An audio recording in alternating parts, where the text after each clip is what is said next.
आज हम भारत के सबसे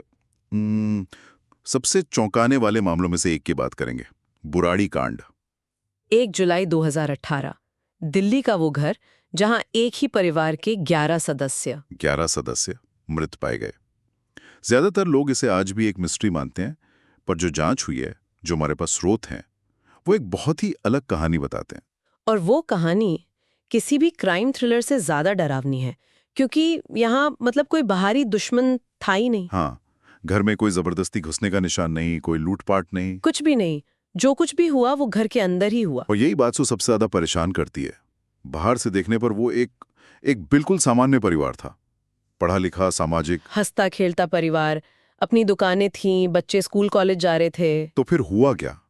और मुझे लगता है जांच की दिशा पूरी तरह से तब बदली जब घर से वो चीज मिली। वो डायरियां। हाँ, वो 11 डायरियां। और वो कोई मामूली डायरी नहीं थी, है ना? बिल्कुल नहीं।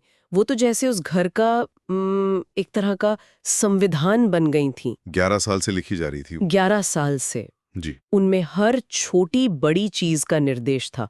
कब खाना है, कौन कहाँ सोएगा, पूजा कैसे करनी है। और अंत में वो अनुष्ठान कैसे करना है जिससे मोक्ष मिलेगा। हाँ, और उन डायरियों में ये विश्वास दिलाया गया था कि ये सिर्फ एक अभ्यास है। उनके जो पिता थे, जिनकी मृत्यु हो चुकी थी, वो आकर सबको बचा लेंगे। ये सोचना ही मतलब अविश्वसनीय लगता है। एक पूरा परिवार जिसमें युवा लोग भी थे, पढ़े लिखे लोग भी थे, और सब इस पर यकीन कर रहे थे। हाँ, जैसे वो अपनी मर्जी से एक स्क्रिप्ट फॉलो कर रहे थे।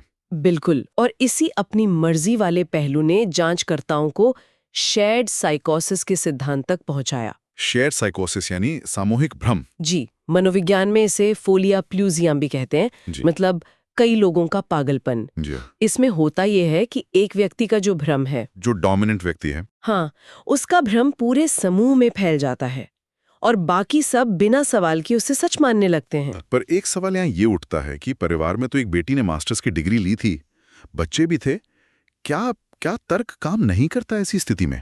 ये बहुत जरूरी सवाल है। एक्चुअली जब भावनात्मक बंधन बहुत मजबूत होते हैं और समूह की पहचान इतनी हावी हो जाती है, तो तर्क पीछे छूट जाता है। अच्छा।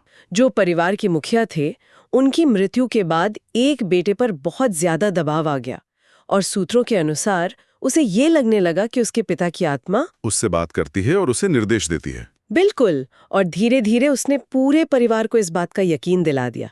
ये कोई जादू नहीं है, ये मनोविज्ञान का एक जाना माना पर हाँ, बहुत दुर्लभ पैटर्न है। तो इसका मतलब ये पूरी त्रासदी, ये अंधविश्वास और एक सामूहिक मनोवैज्ञानिक स्थिति का नतीजा थी। हाँ, ये हमें दिखाता है कि मेंटल हेल्थ को